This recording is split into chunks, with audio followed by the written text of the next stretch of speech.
It's Joel. So my feed completely got like effed up.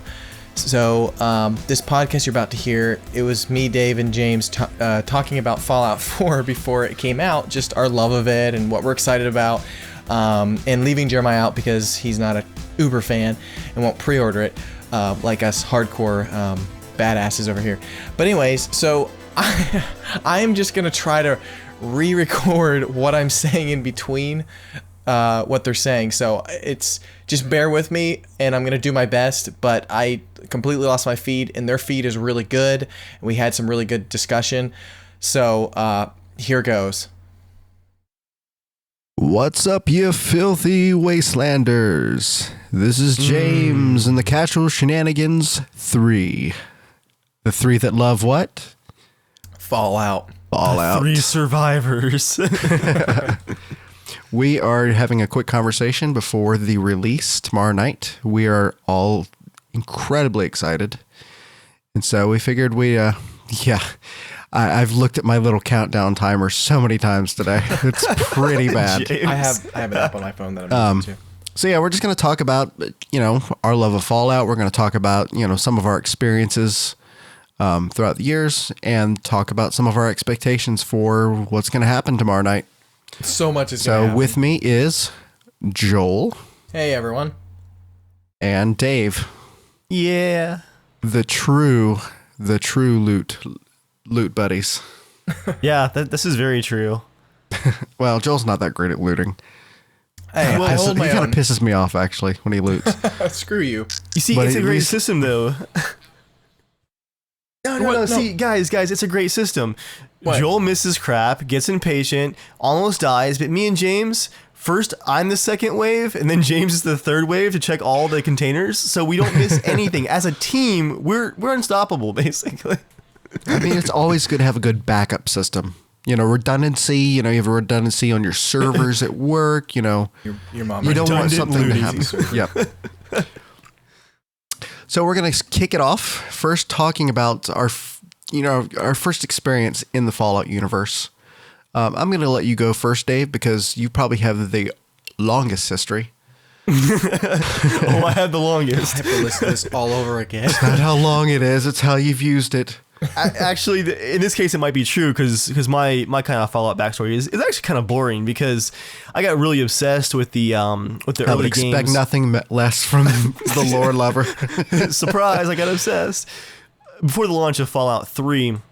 I got deep into a lot of Fallout fan sites that were pretty hardcore about the previous games and not super happy about Bethesda being in charge of the new one.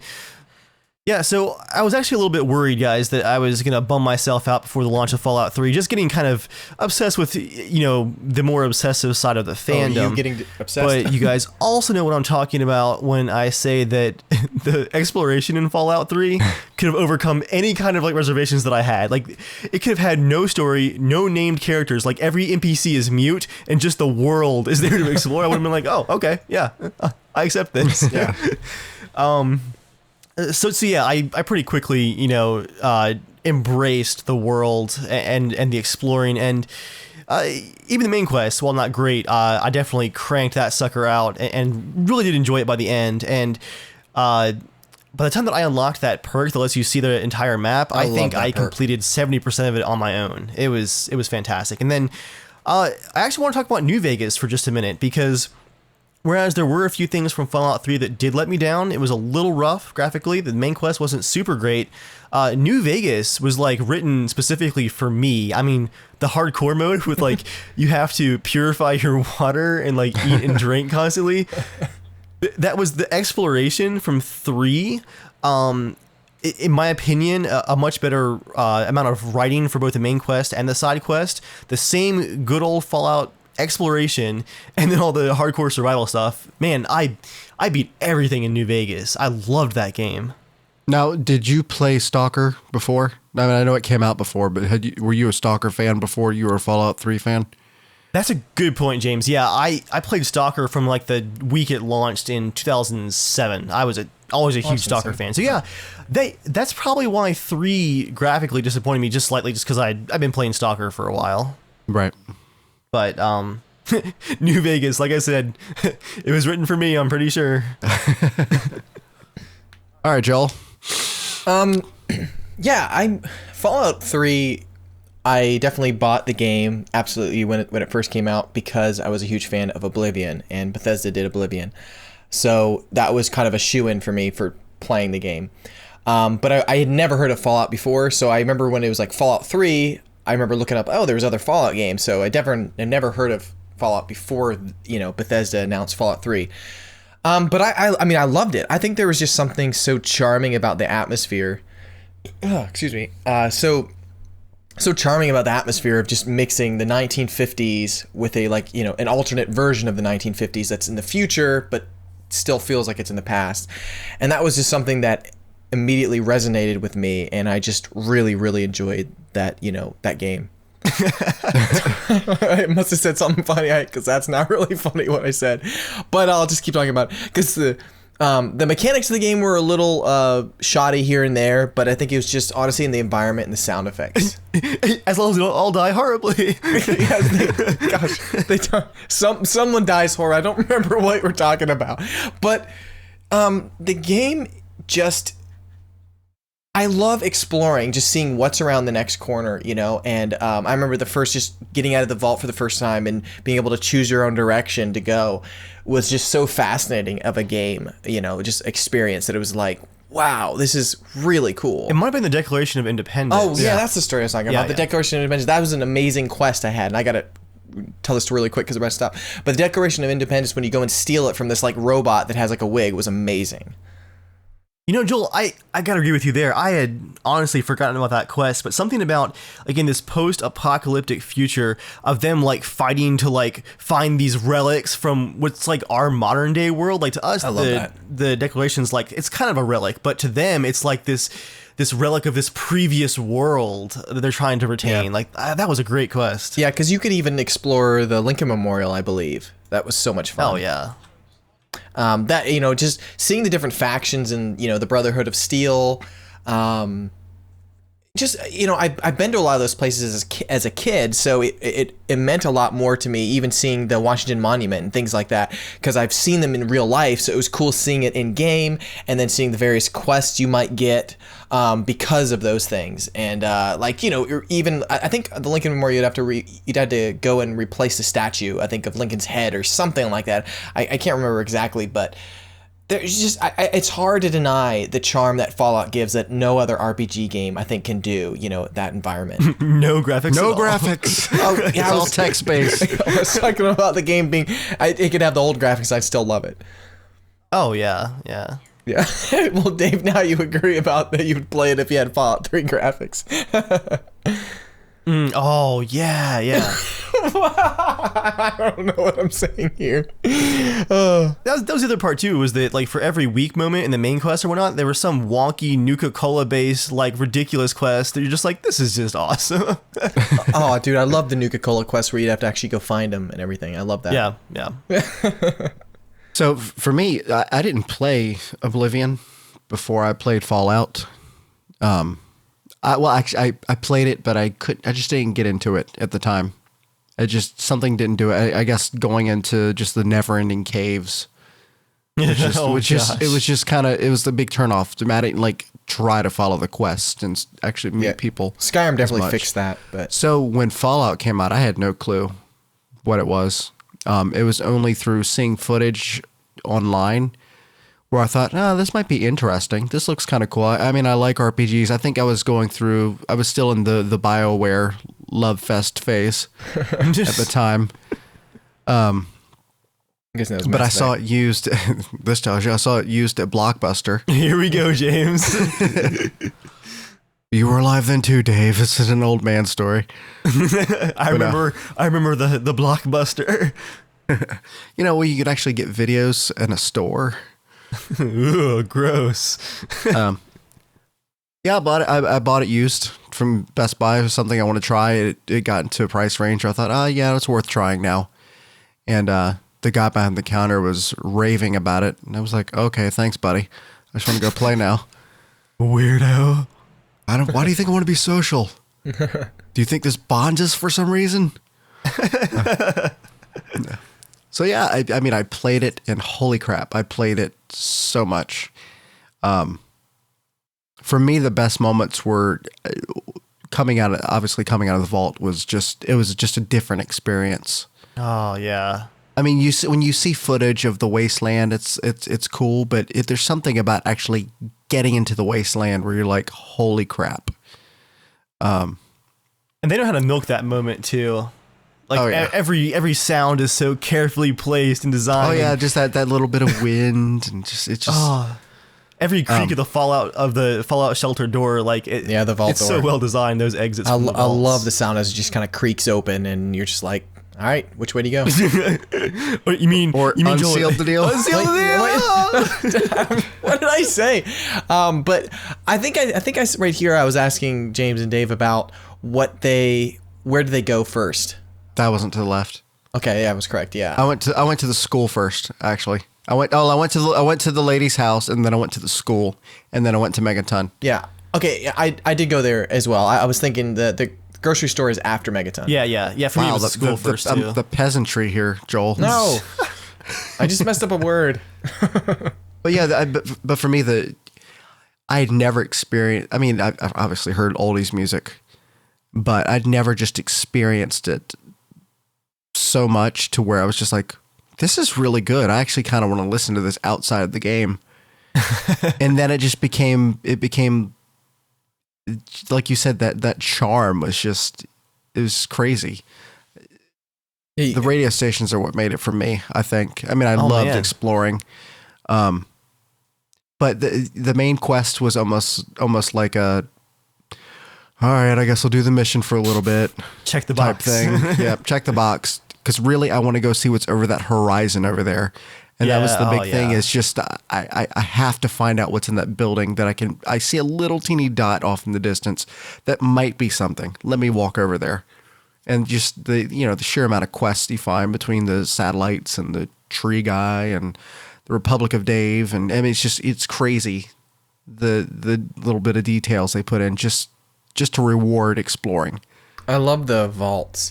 Like the vaults were just some of the best areas in the game. Like, you'd go into them and they would be a different scientific experiment, and they would honestly just like, I just love the one that they all had clones like I think it was Dave or something like that. Honestly, I can't remember what the term was, but it's like, I'm Dave. I just loved it, and it was just so phenomenal. Like, just you get different experiences each time.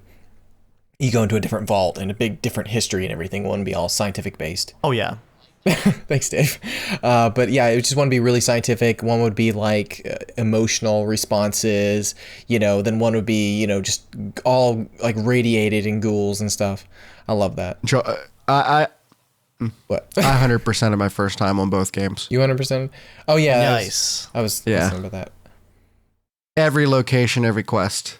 I did, I did a lot of it. I mean, the first time, but Joel's a trooper.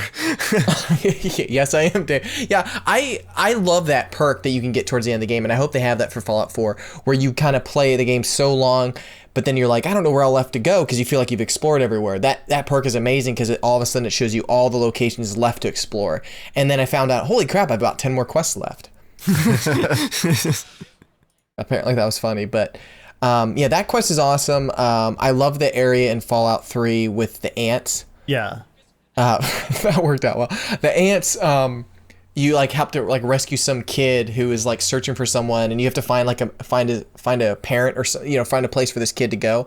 But you go down these tunnels and you find this guy who's like researching some ant thing, and I love that quest because the person you meet is kind of bitchy, but once you get the quest and you like kill the mother ant, you can kind of like rescue the kid and ship. Yeah, I do. Yeah. Oh, gosh, I don't remember what we're talking about. But anyways, you can ship off the kid to some other person. I think what's the giant ship? I wish you guys could help me with. There's like a giant ship you can go to. I forget it. It doesn't annoy me because I'd never miss anything. Oh. Because I will start going down the corridor, and if you notice that you're going so far, you're like, all right, I'll probably turn around and check and see what the other way is. Yeah, they're talking about quest lines. That's what I'll do. I can kind of guess like, okay, this seems like if I go further, I mean, I've gone far enough to know that this is leading me towards the next part of the quest or whatever. I can now go back and knock out this wing or something. So no, I don't get annoyed. That excites me. I mean, that's why a game like what was that game? Stanley Parable was perfect for me, because there's always I'm telling you to go right, but you really want to go left. Yep. Type thing. Yeah, for me, it kind of bothered me because I want to be able to play through the game and not worry about that. Yeah, I think I'm going to be approaching Fallout 4 the exact same way that I approached The Witcher 3 for exploration, where I'm just like, this is not a game that I'm worried about beating or like riding the hype train with people. Like, this is a game that I'm going to play for probably like half a year and just at my own pace to uncover every texture. Oh, yeah, same here. I'm not going to rush through it at all. I'm just going to take my time and enjoy it. Why are you laughing at me, Dave? I'm just going to enjoy the game. Joel, that sigh, that concerned me a little bit. Praise Todd, from whom all blessings flow. Yeah, I'm just happy that Todd, Howard and his team, they created Fallout 4 first. I'm just excited to be back in this environment. So, I don't know if I can handle this. Like, I don't know if my body is physically prepared for Fallout 4 on top of a year of what we've already had. Like yeah, this Joel, whole, stop. I don't know what I think I was talking about. Like, there's so many games, like Bloodborne DLC's coming out, Just Cause 3 is coming out, Star Wars is coming out. Gosh, there's so many amazing experiences coming out. Plus Fallout 4. yeah, you got a Bloodbone, all right. yeah, you said Apparently I Bloodbone. said Bloodbone. You said Bloodbone born. Screw you guys. Screw you guys twice. You're not wrong, Joel. You're not wrong. So when I played New Vegas, I did kind of the exploring thing, and I actually messed up a few quests. I remember that. Going into the prison complex too early. Oh, the powder gangers quest. Yeah. Like, I went in Nice. and they started fighting him and stuff like that. And that actually, when you go later, it's or like halfway through the building, it's like failed quest. I'm like, what? Like, no, it's the one that got away. oh, does that hurt you inside, James? When you see that pop It up? does hurts me inside. I mean, I consider like reloading a save when stuff like that happens. I told Joel that in my playthrough of The Witcher 3, there was a quest that I actually looked at it and I said, okay, according to my knowledge of the lore and the books and the previous games, this is kind of like a gray area where I don't feel like I should complete this quest. And so you had an option to like turn down the quest, right? And I did it, James, and the little thing popped up, quest failed, and I was like, oh, did I make the right choice? I'm like, I know I did, but it hurts. That's the thing about these games. Like, there are decisions you have to make. You're like, oh man, what do I do? Is this going to make me good? Is it going to make me bad? Am I going to lose karma? Oh, I don't really worry too much about the karma and stuff. Like, I like to be able to play a little bit good, a little bit bad, and like, I don't know, I like making funny decisions sometimes. I think New Vegas was the worst because you had all these factions, and you're like, Oh gosh, yeah, the factions in New Vegas.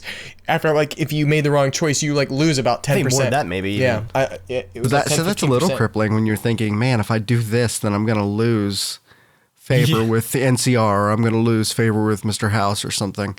Yeah, the new the Legion or something like that, the kind of Roman looking people in New Vegas, that was the group that I like wanted to side with because it was crazy, but NCR kind of, it's like you want to be good and everything, and so it was kind of hard for me to like choose. But I kind of hope Fallout 4 has a way that allows you to play both quest lines somehow, because it would suck to miss out on like 10-15% of the game, because of that. But I also like the idea of missing out on a quest line because it makes the story better. For sure. Yeah. Dave agrees with me. But I think it makes the choices much more significant. So Joel, you and I have been talking about this game for how many years now?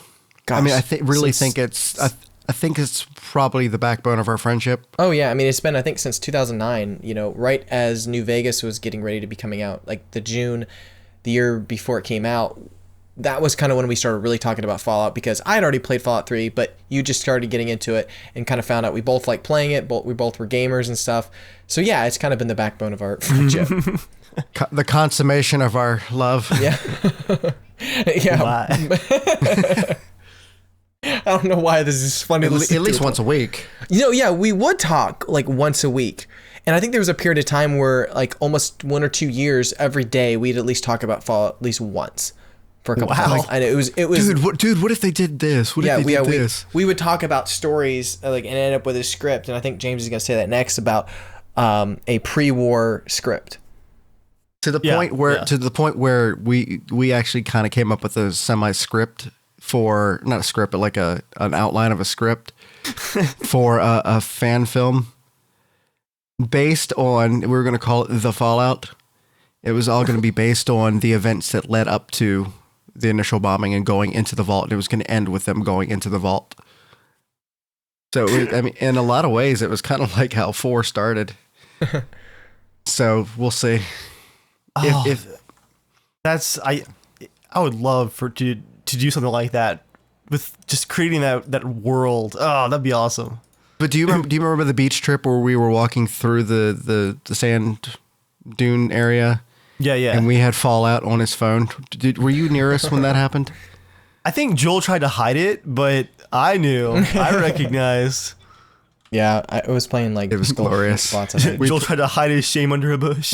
There were no bushes in that desert. I think I was playing like Jingle Jingle. That wasn't Jingle. for your birthday. It was just I just saw it. Oh no, you're talking about the James got me a vinyl record of the Ink Spots for some reason, and I got him Nuka-Cola. I made him Nuka-Cola Cokes. I labeled and everything for him. Oh, nice. Lady. Yeah, that was a lot of fun. I mean, I'm planning to listen to the vinyl record for sure on Monday or Monday night and Tuesday probably as I'm playing the game. Man, I don't remember what we were talking about right here, but you know what? I'm curious if my Fallout Pip-Boy is going to come Tuesday morning. Dave was saying that I might possibly get it early. I don't think so, but if I do get it early, I was thinking about doing a cool unboxing video of it. But then I don't want it to take away time from actually playing. The moment that I step back from my character creator, I'm like, yeah, that's Geralt. oh yeah. You're talking about like what's gonna take the most time. For me, Fallout is like the tier up kind of game, because one of Bethesda's like strong points is really just leaving a blank slate for you, the player, to create your own playthrough. I don't think we were even talking about like the story really was gripping. It was more like it was more walking out of that vault the first time, it's like, oh my gosh, we're finally here after years of waiting and talking about it. I think for me, the exploration won't be tier gathering, but the first time that vault door slides open, I'm gonna get chills. Lots of sliding going on. Oh my gosh, it's so hard to sync up these. What they were just talking about, I asked Dave and James, is what's the kind of the moment that you think you might possibly tear up or get emotional playing the game? Because for me and James, we've been talking about the game for so freaking long. I mean, at least once a week for the last couple of years, or last like 7 years. So being able to play this game is such a passion of ours. We love Fallout. We love the universe. We love just the experience of just, what's around the next corner, in this wasteland, that for me, like coming out and, being able to have that choice and hear the wind and everything, like I'm going to be like, listening to Pitbull music. Did you see the loot playing? James, in my head, I saw loot as LOOT. Didn't you? Like I just automatically. Yeah, that's what I did too. Yeah. I was talking about. Yeah. It's like, come pick me up. I was telling Dave that for him, it'd be listening to. I'm yours for the taking. Shut up. Find me. I was telling Dave that like for him, the emotional part is listening to a loot in like a Witcher tavern. So that's what they were laughing about. I feel like I'm so behind. Yeah. Oh man. So James, I guess what do you think? I think getting the radio station on the Pip-Boy the first time will be one of them, and just starting to actually walk through and some of the screenshots they showed. I mean, and not even just screenshots, but I guess they're still technically screenshots even if they're video. But like walking under bridges and stuff like that, seeing some of the stuff they kind of teased. Yeah. I mean, listening to Pip-Boy, I think at the hip, not by the hip. Oh gosh, at the hip. No, I was just saying that James and I are both like connected because for me, listening to the Pip-Boy like a radio station for the first time in the game in the wasteland is going to be honestly a euphoric experience. I think I cannot wait for that. Like that for me, playing Fallout is I turn immediately the ambient music soundtrack off, like the actual score, and I just listen to only the ink spots or like whatever the music in game, because I like having it being silent. Yeah, I think for me, coming out of that vault the first time is also going to be ridiculous. You know, it's what? What, Dave? What were we gonna say? I don't think coming out of the vault this time in the game is gonna be as awesome as the last time, because I think we've seen a lot of it in the trailer. But I think it's the first time you're alone in the wasteland. First time you're alone. Joel's brain without a filter. No, first time you're in the wasteland by yourself. Man, that's like immediate lung cancer with cigarettes, no filters. Oh gosh, I think my Apple Joel Watch gives brain cancer to my people. Apple Watch was recording what I was saying, and so I think I was reading it off. I was going to bring up some of the just really pedestrian stuff, and it's related to timing consumption that I'm really excited about for Fallout 4, because coming off of Witcher 3 with just a ridiculous narrative, I'm excited about the most pedestrian things for Fallout 4, about spending literally probably like an hour in the character creator easily. Like, and then as soon as I start exploring, like I'm going to start planning where I want to create my settlements. I'm going to start crafting. Like I'm like home building in Fallout 4. It's like my plan. Yeah, what are you going to do? I mean, this is a completely new element to the game. I mean, it's one thing to run around and do stuff and complete quests and find things that you can get different weapons, but you're actually going to be able to go around and find things to make a town. I mean, how time consuming is that going to be in your life, Dave? Joel remembers how much like camp building and building a camp together in DayZ, like how much that meant to our group back in the day, Joel. You remember that? Oh yeah. The night that you guys moved my helicopter and I freaked out and spent like 3 hours hunting it down and you guys kept hiding it from me. The amount of times that we spent like making loot runs back to our tents and like organizing loot, like we had like the ammo tent, like the medical tent. Dude, you freaked out when we hid your helicopter. My heart dropped, like chills, heart dropped. Da-dum, da-dum, da-dum. It's gonna be that, but in single player, and oh man, am I ready? Yeah, dude, you're gonna spend so freaking long in the character creator, and James is gonna probably take forever just looting the first building. I'm gonna guess probably about 10 hours for you guys just in the introduction area. That I can talk about on the air. Wait, yeah, I think you're gonna talk about. If you guys listen carefully, you can hear the creaking of 1,000 loot chests. Oh yeah. No, I mean, what? I mean, I'm excited about the building, but that's not gonna be the biggest thing. I mean, for me, it's gonna be I'm just gonna explore everything I possibly can. If there's a dark alley with someone shady standing in it, I'm going right down there. If Do you say yes to this? If there's a rock that is slightly misshaped off in the distance, I will make sure it's not a settlement. So, yeah, I like that. I look forward to just combing through the entire Boston and surrounding areas.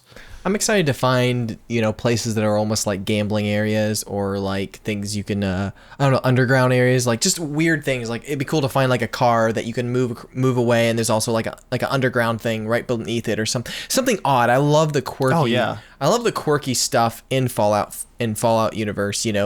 That like what was the one area, like just I don't know, like in New Vegas, all the different like hotels and stuff. It looked like it was going to be this way, but then it ended up being like some, people that like ate human flesh, and so, I don't know. Just you could never tell what was going to happen.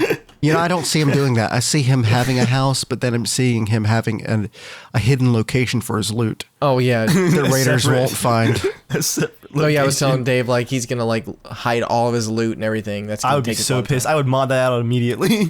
Okay, so Dave, you would mod out the ability to, if raiders could loot.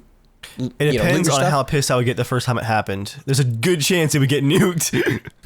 That'll just challenge you to work a little harder to get your defenses up. I feel like with the base building is going to be fun, but I think if there's no reason to come back and protect your stuff, I'm not going to probably use it. Because I didn't play through Skyrim. I didn't play through Skyrim. I don't remember what we're talking about. But if there's a reason to protect your loot and to come back, and if there's a reason to like, you know, open up trade routes or things like that, or to build like any building you build throughout the game, it'd be awesome if that area has better markets and you can buy different guns and things like that. So James, what do you think? The thing that worries me about the game, beside the unlimited building factor, is the lack of a level cap. I feel like that is going to be something that I'm just going to just keep chugging at and chugging at and chugging at for who knows how long. James, how great is it that with games like this, you're like, guys, you know what really worries me? And then you start like listing off the bullet points off the back of the box, like, oh gosh, oh no, oh no. Basically all the features of the game, that worries me. Yeah, you like listen like, it's going to be so amazing. Oh, why? Yeah, but I mean, I know in the other games when I buy the DLC and the level cap would go up. Oh yeah. Then I had reason to go out and try to kill some random stuff and do some, you know, space out a little bit of my side quest just to be able to put that in. But without that cap, who knows, you know, how many rad scorpions I'll just run off and kill in the middle of the night. I could be grinding like a World of Warcraft or something, which I never played. And that's not in the middle of the in-game night. That's the middle of like a work night, like 4 o'clock in the morning in real life. Yeah, I mean, I might just have to launch it like remotely from work and then just 2 FPS. Sure. Yep. Yep. It looks cool. God. The Fallout is just going to be so gorgeous. Looking at some of the shots that we've all seen and some of the screenshots and video clips, I'm excited to just explore some of the swamps. The swamps are going to be one of my favorite parts in the whole game, I think. Like, I love the DLC for that. What? No, what? Go, you go. Let me ask you this. Okay. What if your town was real time, even when you weren't in the game? Dude, and you got notifications on your Pip-Boy, your phone app, that your town is under attack. Would you consider leaving work to go? If the first week, yeah, definitely. I'd probably be like, I might go away for lunch at least. Oh crap! My wife's got an emergency, guys. I'll be back. I won't be back. Yeah. Like, nope. I'm gonna have fun. Yeah, I think I definitely would. I wanted to have that in DayZ. Yeah, if I use that excuse, people will know it's bullcrap. Awkward. James is going home to play Fallout. Guys, I'm running out of cabs. I mean money. Speaking of money, I bought Fallout 4 twice. I bought it the collector's edition and the digital version because I'm playing digital on PS4. I love doing that in Bethesda games. Yeah. No, you don't, Dave. I bought it on digital because I never want to have even the temptation of selling that game back. It's always on the PS4. But the collector's edition, I wanted to be able to. I didn't want to miss out this time, and so I bought the collector's edition because I just wanted to be a part of it, this experience this time. And so, you know, whether I might keep the Pip-Boy thing or, you know, for a long time, or maybe sell it down the road, I don't know. But to me, it was worth it just to be a part of the experience. Geralt, no. You actually had me thinking about this, Joel, because I've had a whole bunch of different characters for the last probably 3 Bethesda games I've played and a bunch of other RPGs that, you know, had the option to create your own characters. And you mentioned that I should just play as myself for a change. I got to thinking about it. I'm like, man, like, there aren't enough bushes in a Bethesda game. I'll have to mod in more cover. I haven't played as myself in an RPG in a long time, and that might be a lot of fun. I'm thinking like a slightly older post-apocalyptic Dave is going to head out into the wasteland on Tuesday. Put the gun down. Put it down. Well, this time around, I was mentioning for you to, you know, instead of making your own character up, is that this game supposedly has thousands of voice, like it's able to call out names. So I want to play as Joel. So I figured if you play as you, that's Dave's gonna work. Like Nebuchadnezzar or something random. Yes, but if you play as Dave, it'd be cool being called out as Dave in the game. So I don't know how much that happens in the game, but I thought that would be cool and more significant this time around. That weirds me out, and I want that. I'm excited about that. I think it'll be kind of interesting, and so I'm curious to know how the player choices you're going to have in the game, but I think that is a significant reason why. Oh, no, not at all. You haven't seen me play a Bethesda game, Joel. Yeah. And like I've mentioned already about, you know, The Witcher 3 is I turned down quests that stuck with the lore, you know, it's... Well, yeah, I know you talked about the Witcher one that you would choose, with lore background and stuff like that. So yeah, I haven't seen you play a Bethesda game as you yet or whatever. So, but whoever people who love Fallout games and stuff like that, like for me, it's hard for me to play as anyone else but me because I want to make choices as me. I don't want to make choices as a character and rules and set of laws that I have to be stuck with. Like that to me, that's not fun. So for other people, teach their own. So I'm more like, do whatever makes you happy and you think is fun. I mean, don't do everything that makes you happy, like killing people or something like that. But for game wise, I say go for it. So just like real life. Yes, exactly. Joel like cut in front of Joel in line at Starbucks. I always play good characters. We talked about this on that podcast. Yeah. But yeah, I always try to go for the absolute highest level of goodness, like being a paragon or I think I was like the wasteland savior at the end. Now, do you choose to be good because you want to, or is it something that like you get scared of? I mean, obviously it's a little both because you want certain people to like you in the game, but that's just what I tend to do. I don't like making the jerk choices in dialogue. And I think I have kind of, I don't know. I mean, for me, I enjoy doing a little bit of both because I like seeing like what happens. Because some of the options I think in Fallout are kind of hilarious. How some people are like, oh man, like they almost set it up to fail. Like some guy will come over and be like, hey, like, dude, totally use this key to like free me from slavery and everything. And you're like, yeah, I'm totally gonna help you out. And then you have like chance to like not or like ruin the key so they can't be like, thanks man, you're the best friend ever. And the next thing they see like going back in the jail cells they're like, no. I know it's horrible, but it's kind of funny though too because they always Joel like set giggles you up. maniacally. Yeah, I know. But I kind of like some of those options in the game because to me it makes it more funny sometimes, but I'm not always. Can I just say thank you, Bethesda, for giving Joel an outlet for these psychopathic tendencies. I think you might have because saved we a don't lot need of them lives. unbridled in real life. Not that horrible. I enjoy those kind of odd. I've been expecting this.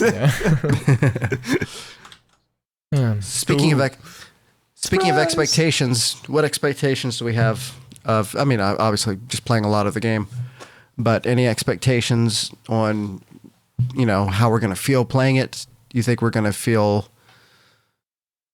Do you assume you're gonna feel like right what you expected it to be? Do you feel like you're gonna be a little let down? Do you think that's a possibility, or are you just gonna get completely lost in it? I don't think there's even a possible chance that I'm going to be let down, but I am like Fallout New Vegas. When I started playing, I enjoyed it, but probably for the first couple hours, I hated the music, and like I just think because it wasn't directly Fallout 3, it was hard to get used to it. But literally, James and we both agree the same thing. But like a couple days later, we're like, this is amazing. Yeah, music. I mean, I remember you and I talking about that. Yeah, like we love the music, and some of New Vegas's music is some of the best music in all of Fallout, I think. I mean, I actually kind of like it. I mean, I don't hate it as much as I did at first. Yeah, I'm repentant of my sins of not liking the Fallout New Vegas soundtrack. Yeah. But I mean, Johnny Guitar is so amazing. Some of the songs in Fallout New Vegas are just phenomenal. But I think it's going to take a few minutes to get used to Fallout 3, just the whole new experience. Like, I'm excited for the new like movement controls, jumping controls, shooting mechanics, all that, looting, and the slowdown thing. I always VATS.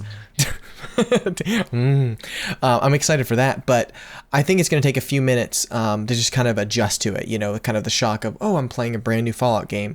But I think it's going to be glorious, and I think the second you get into like an empty road and you turn on your Pip-Boy and you listen to some Galaxy News radio or whatever the radio station is in this game, you're gonna be like, I'm home again. I think it happens a lot to me when I watch movies. I go in with these high expectations, and usually like halfway through, I'm like, oh, this isn't really as good as I thought it was going to be. And not even necessarily at the end, but like a couple days later when I'm thinking back about it, like, that was pretty darn good. That was actually really good. I'm glad it turned out this way. And I have a feeling that'll probably be what it'll be for me. Dave, did you have any feelings like that when you started playing Witcher 3? Or is it just heaven when you stepped in? Because Witcher 3 to me starts out a little slow. I mean, for me, I mean, you're fine with that. James, I read 8 books to prepare for that game. Literally 8 books over the course of a year. No, because I mean, I was ready for it. And I think The Witcher 3 is actually the first game where my hype train has actually been exceeded, which was weird because I've never been as excited for a game as I was for The Witcher 3. So for that to actually exceed, like, I don't think that's ever going to happen again. For Fallout 4, though, I'm so excited that I've managed to temper my expectations, and I'm not going to go into it like Fallout 3, where I have the kind of like the burden on the back of the old games and the old community, and the game couldn't have lived up to what I was hoping for. And even though I still enjoyed it, going into Fallout 4, I know less about the game. I have more reasonable expectations, and I've been distracted this year by so many other awesome games. Like, I get to just experience it without any real expectations at all, almost, like I just get to launch the game, see what it is. It's Fallout. I know I'm gonna like it, and I just get to like judge along the way this time. I'm really excited for that. I wish I could say the same thing. I wish we hadn't been talking about it for years, Joel. That's okay. I mean, our anticipation, I think, is, I mean, there's no way around it. I think we're gonna love it no matter what. Like, I think it's gonna be one of the best games we'll ever play. I think the story this time is gonna be better. I think they're gonna I think so. Oh yeah, I mean, absolutely. I think this time around they're going to be able to fix a lot of some of the mistakes and just some of the pacing issues they had with Fallout 3 and just earlier games. But to me, honestly, like, the story for Fallout is not at all what I care about for Fallout. It's really just the immersive nature of the environments and the wacky creatures and people that you meet. Like, even cazadors from Fallout New Vegas, as much as I hated them, they were also such a fun part of the game where it's just, I don't know, it was just like, what the heck is this thing? And they would just kill you in an instant, And I remember James and I just running down from the mountaintops and trying to, like, do anything we could to get inside of a house, and we're like, yeah, we're safe, but then you couldn't sleep because you're still within a state of them finding you. So even when you slept and time would go by, you get out of it and they'd be right there waiting for you, and so you'd just be like running down the mountain to try to escape cazadors. But we just have so many funny stories and great memories from playing Fallout, and I think this time around I don't want to take it for granted, and not just don't miss out on anything. So that's why I got the collector's edition too.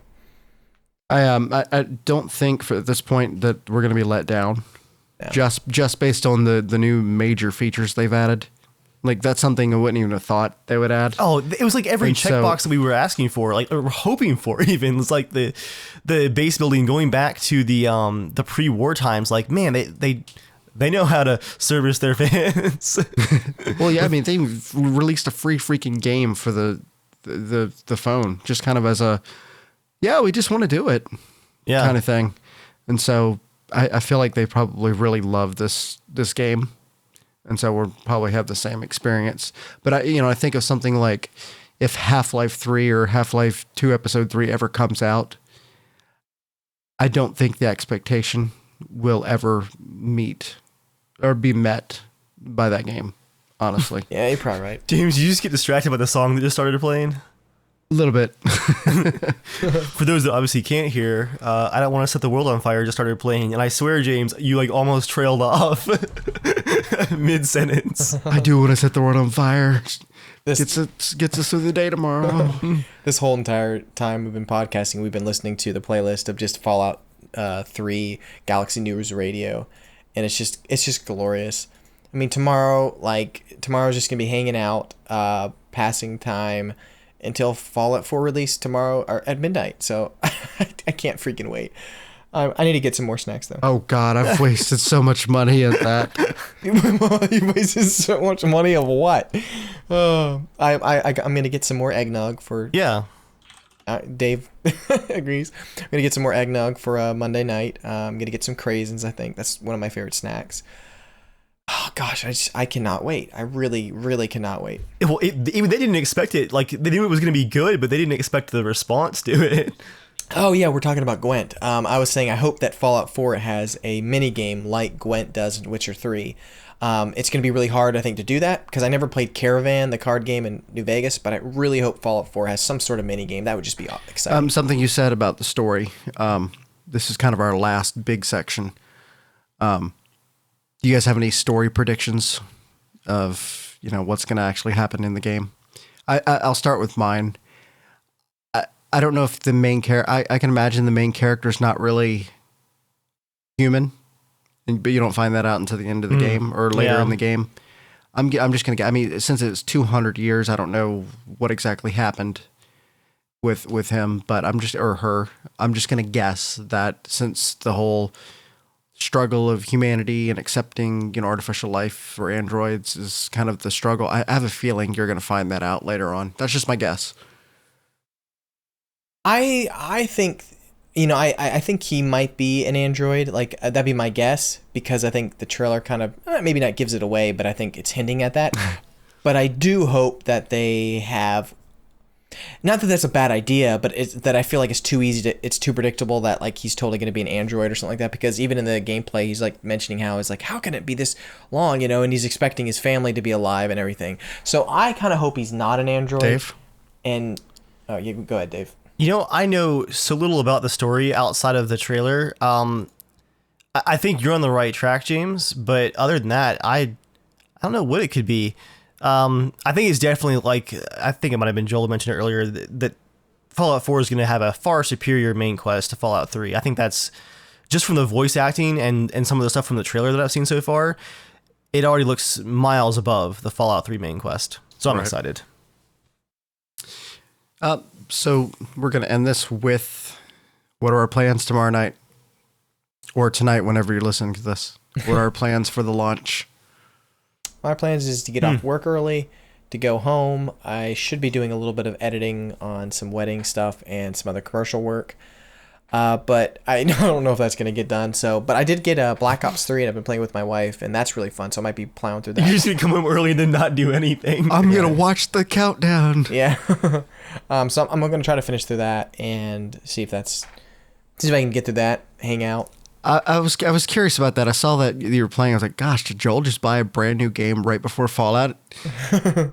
Yeah, I rented it from Redbox near me. So I think I might actually buy the game, though, because the zombie mode is phenomenal. But we're just playing through the co-op campaign. It's using Oh, yeah. Oh, that's going to be fun. Yeah. I think it is really fun, Dave, actually. The campaign's actually really well thought out, and the co-op is great. Yeah, just something that's not going to, like, exhaust us before going into Fallout. Just something that'll be just kind of, like, fun, stupid. Oh, James is talking about, we're thinking about doing some indie or just old Atari games and stuff tomorrow night, just hanging out, playing some crappy games before Fallout. Rice cakes, I'm sure. Yeah. Yay calories. That's James's snack for tomorrow night. Rice cakes. I saw some rice cakes and they were like low salt versions. I was like, that's for James. It's like what is it? Lightly ass flavor. Still funny the second time around. Yeah, pretty much. I mean, they have caramel ass, apple ass. I mean, they're all pretty nasty. I'll be enjoying delicious treats while you're eating those foam in chips. town. I'll be listening to the vinyl record of the Ink Spots tomorrow when I get home. Well, probably I work on some stuff, might read a little bit. Just want to relax. I'm probably going to sleep now because I'm re-recording this and it's 12:38. You know what that means, Joel? You got so much room for Nuka-Cola soda and Doritos over the next few days. Oh, yeah. On Tuesday, definitely, I'm going to... I've got to work at 5:30. I'm going to go out and get some of the Nuka-Cola soda. Like, I'm lactose intolerant. Why did I do eggnog? Yeah, I'm having a little bit of a dilemma with the quantum colas. Just because I don't know if they're going to have diet versions. I'm like, I really want to have one just to say I had one, but... Just make it a dessert one night, James. Just like that. That's like your dessert for the night. But it comes in a 4-pack. Treat yourself. Or 6-pack. What does it come in? 6-pack? Well, drink half of it maybe then. Oh, I don't know about that now. Whoa. Okay. Joel, that sounds like pouring pennies down the drain. Well, I mean, if you want to experience it and you don't want to have all the sugar, at least just, I don't know, drink a little bit of it and save the bottle for later. So you could always do that. Are you going to use the Pip-Boy tomorrow night? If I have it, I mean, maybe not tomorrow night, but Tuesday, yeah. If you have it. If you don't have it, that's fine. But I mean, you still have your phone app. Yeah, absolutely. I'm going to try it out. I don't know how long I'll use it, depending on how comfortable it is. But yeah, I'm definitely going to try it out for sure. I'm going to send you a video to make you jealous. I was thinking about doing a unboxing, but I probably won't. So I don't know. Oh, that's gonna kill you, Joel. What? I don't remember what's gonna kill me. to get the blood flowing again from your atrophied legs. Whoa. Have you seen the skies in Fallout 4? Yes, I have, James. Thank you. They're pretty. Yes. Do you guys know if Fallout 4 is gonna have a hardcore mode like Vegas did? The last thing I heard was no, actually. Oh man, that makes me sad. I know. Although I don't know how it would work necessarily with the other mechanics of like the building and stuff like that. I mean, if you spend like 4 hours building your town, you're gonna be like dead. I'm sure there'll be a hardcore Starvation. mod for like food and drink in like 3 weeks. It doesn't take long for Bethesda games. Yeah, I'm sure someone will probably make something really, really, really fast, like mods do. But I like playing the game as a purist. Cazadors.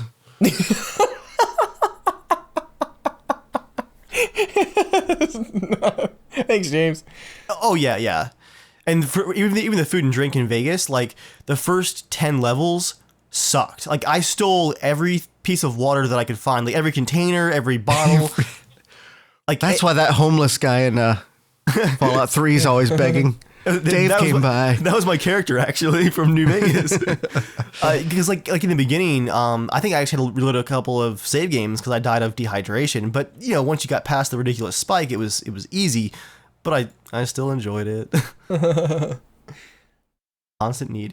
For my plans tomorrow night though, I'm actually doing a few more edits. I'm taking a few days off from YouTube stuff, and I'm probably going to also record and play a bunch of Witcher 3 just because I know I'm going to be distracted for a few days. And Joel, this Witcher DLC, like it's got so much more hours than I was expecting. Oh my gosh.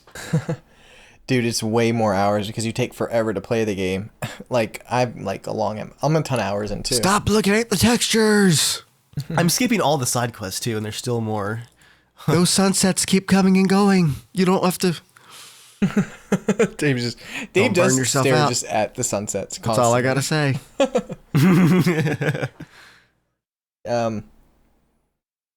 Oh man, like Fallout 4 cannot come soon enough. Like I'm ready. Okay. Let's just leave that hanging out there. What? What? I don't remember what I was leaving hanging there. Dang it. Make sure to catch the reading of the fan fiction. That's gonna be fun. Oh, yeah, Joel and I yeah. are gonna probably have a good time. Yeah, we're doing that tomorrow night. We've not read any of them yet, so it's all gonna be fresh. We're gonna for us. we're gonna be reading through the Fallout 4 fanfiction stuff Monday Any night. good times, guys. So yeah, we'll probably post this. I guess the coming Thursday podcast. Review embargo lifts in 8.5 hours. Oh man. Man, we're gonna wake up to Fallout reviews. Dude, that's crazy to realize it has. They'll probably give a it long a. What do you guys think? Score? I think it's gonna be a 9.0, 9.5, mostly. That's what I think. I think it's gonna get phenomenal reviews. I think it's gonna be some 8.5s. I think I'm going to say that within the first 2 weeks, the average will come out, if we're doing a 10 scale, to 8.7. That sounds about right. I think it's gonna be higher than that. Like I think you might see an 8.5. We shall see. But I mean, you know, obviously reviews are just that. They're just reviews. I mean, it's all about. I mean, it's all. Joel's just like there's no scale in the world that can fulfill my Fallout review. I think it's going to be it doesn't have to be the biggest open world. I think I only know one number in that scale. Oh yeah, I was asking James what he's going to rate it as personally. Yeah, and other places too, I guess. The only number with 2 numbers in it. Yay, Fallout. Yeah, I'm sure I'll love it. But you know, the thing with reviewers, like Metal Gear Solid, like got like almost perfect reviews everywhere. Yeah. And then people just kind of said, you know, it's not that great after a while. And so, you know, it's really all about the player. I mean, the only thing I really look at reviews for is it broken? Are the mechanics just that bad where it's just not fun? Is the camera bad where it's not fun? Because I think, you know, for reviews and stuff, it's pretty easy. Yeah.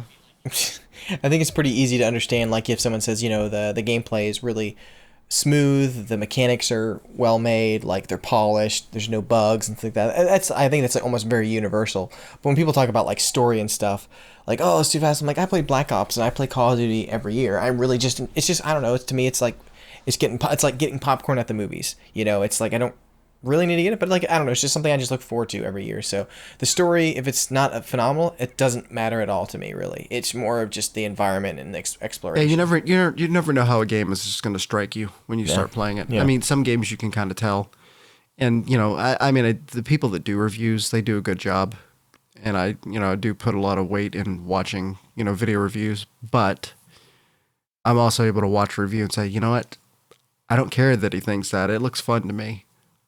So, I think what's really neat is that I think no one could argue that we have some of the biggest Fallout fanboys right now talking.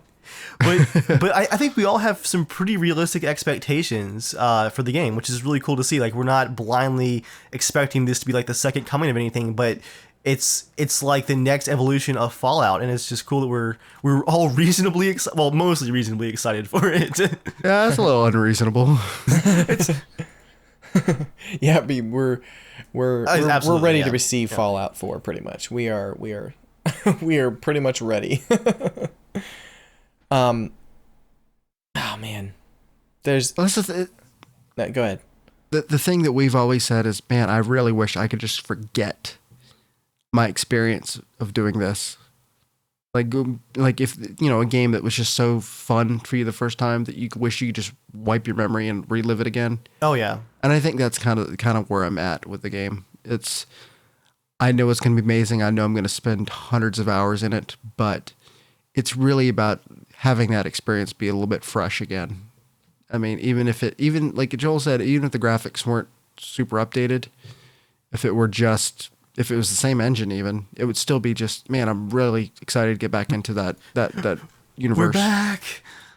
Yeah. But I think they took their time, and I think they did a lot of things right, and I think it'd be amazing. Yeah, I think it's gonna pay off. It's gonna be weird for their team to go home for Christmas having completed like 5 years of work on like the same project. That's gotta be so strange to just. I mean, there's gonna be DLC and all and patches and whatnot, but like that huge effort, just it's out there. That's gotta be crazy. I wonder if they'll even relax at home. Like, I feel like if I released a game that big, then I would be just looking over at my phone, like just waiting for the call to come about just like something catastrophic. What's gonna be on fire? I think like someone like Todd Howard would probably be like taking a vacation or something. I doubt he'll be back in the office or anything, because I think they'll have people that are taking care of that for him maybe. But I hope they'll be able to relax. They did a good job. All right, I think that wraps it up pretty well. Yeah. So, thanks for listening. I hope you guys are able to enjoy Fallout even half as much as we will.